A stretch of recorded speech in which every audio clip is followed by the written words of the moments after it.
have been playing in Iris's toy room for a while, and we've been waiting for it to get dark so that we can go down to the Holidazzle downtown Minneapolis.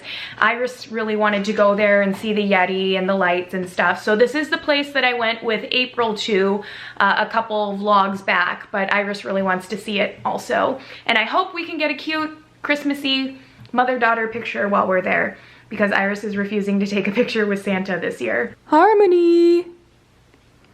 Ho ho ho! Merry Christmas, Harmonyners! Harmony dog. Her name was Lola. Lola, you are so beautiful! We can't get over how beautiful you are! Now come back! Your beauty is a gift Lola. to us all! She just wants to dig in her blanket and lay down. She's like, nope, I am going to be comfy. I am not to be put on display. You just love having an aquarium, don't you? So we're at Petco right now trying to get some live plants for Iris's aquarium. Someone had recommended that to help keep the fish healthier and help them establish territories. Yeah? Can I get a shrimp now? Iris really wants to get another shrimp. Maybe, if they have like the little cheapy ones, we could get a cheap little shrimp. Okay, so I have an Altoid in my mouth, sorry. But I'm trying to hurry. Time goes by so fast, so we're just gonna get the plant in the fish tank and the new shrimp that we got. We just got a little ghost shrimp. And then get out of here because it's only open until 7 tonight. And it's already past 4. How do our days go by so fast? So we just got a loose bunch of plant here.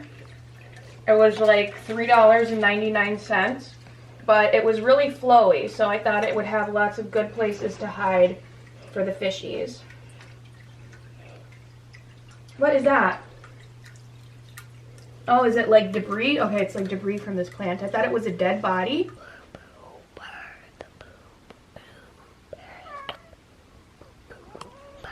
Can I take a picture? Let me take a picture. And there we have the new setup. This plant is taller than I realized when it was in the store, but hopefully it's still okay if it comes out a little bit. I hope that doesn't damage the plant at all. But it does make it kind of jungly. Lots of places for the fish to hide, right? I just go, how do we get there? And Iris goes, we just walk until we're there. Oh, is that how it goes? On the path. On the path, yeah. So here we go to the Holidazzle. So we're just gonna catch the tail end of it, like grab some dinner here. Do you wanna hold my hand? Iris has mittens. I wish I had mittens. I don't know where my mittens are, but I can keep them in my pockets. I'm hoping we could maybe get like a cute Christmassy picture while we're here. So yeah, we both have 2 pairs of pants on though, so that's nice. We got a layer. Ooh, it's not very busy tonight, which is kind of nice. Iris is on a mission. What do you want to see? The Yeti. The Yeti. Okay, so Iris really wants to see the Yeti, which I think it's around the corner here. There he is in all his glory, the Yeti. Iris, you can pull on those strings and that's what makes him move. Yeah, you're making him move his knee. Look, you're making him jiggle his knee, Iris. You're so strong. All right, I'll pull on. You gonna pull on this one now? Ooh, no, that's moving his head. He's saying, it's too cold to be out here, even for a Yeti. So Iris and I just got some dinner and we're sitting by the fire here while we eat. Isn't that right, Iris? We got some French fries with some aioli type sauce. And I got some chorizo empanadas. Do you like it? Yeah. And this fire is... So this is mustard, cannoli sauce, and ketchup. Mm-hmm. And I like the ketchup. I know you do. This fire helps so much. Okay, so I had this idea to come down here to the Holidazzle and get a really good vlog out of hanging out with Iris, but it is so cold that I've been slacking on vlogging because I don't have mittens and I can't take my hands out of my pockets. And I've been going around to the stands to see if I could buy mittens here, and all the mittens are like $50. Like, I can't buy a $50 pair of mittens today. Iris, on the other hand, seems unfazed. Hey, there she is! Are you having fun? Lots of fun stuff to climb on? Cool. Whoa, you look cool up there. Okay, it is question time. So Sarah Polinsky asks me, what is it like starting over with a child? And honestly, like it isn't the easiest thing in the world. But when I was in the midst of everything in the breakup, I was talking to one of my girlfriends who has gone through a divorce, and she gave me what I think is the best advice. She told me to make sure Iris's days are filled with fun.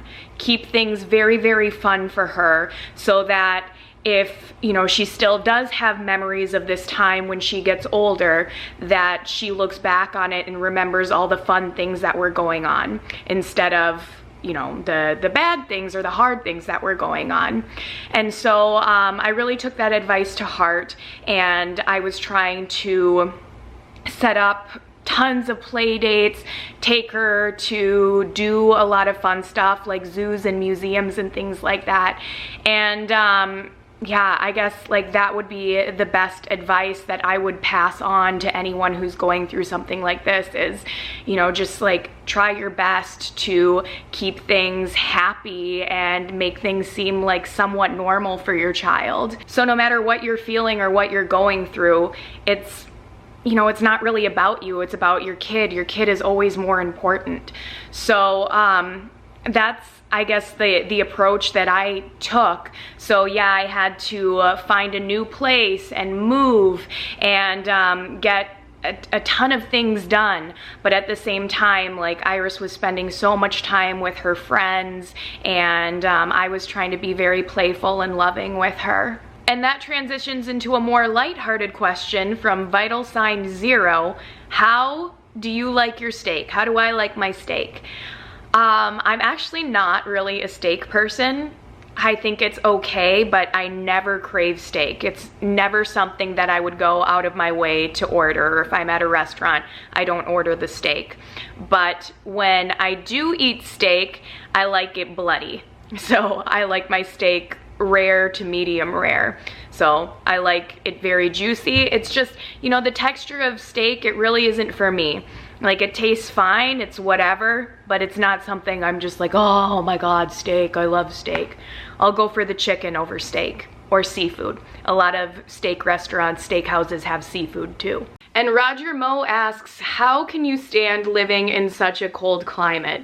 And I feel like this is the perfect question for this vlog, because I was just out and about and I was so freezing, and it took me forever to warm up even after I got home. Like my skin was still cold to the touch, and I had to bundle up in blankets and try to get myself warm. It can be a little rough sometimes. It does get very, very cold in the winter in Minnesota. But again, my family's here, and nothing is more important than family, so they make it worth it for me. I really want to be close to them because I love my family. I want to be by my dad and my mom. You know, my dad is getting older too, so it's very important for me to live near him. And I do have a lot of friends in the area. There's good people. There's very, very good people in Minnesota. I think there's actually a Prince quote. I think he was on Oprah when he said this. Oprah asked him the same question, and he said that Minnesota, it gets so cold that it keeps all the bad people out. And I thought that was really beautiful. And maybe there's a little truth to it. Well, there's some bad people here, but it keeps out a lot of them, not as much as other places. Yeah, so I guess I also just tell myself that it's temporary, that summer will come, summer always comes, and then it's warm and wonderful, and summers in Minnesota are really beautiful and fun. Well guys, I think I'm gonna keep today's vlog short and sweet and wrap things up. It's about that time to wrap things up. Thank you guys so much for watching this video. Please don't forget to hit the thumbs up button, leave a comment, subscribe if you're not already subscribed, and always remember that I love you, and stay tuned for more vlogs. Mwah.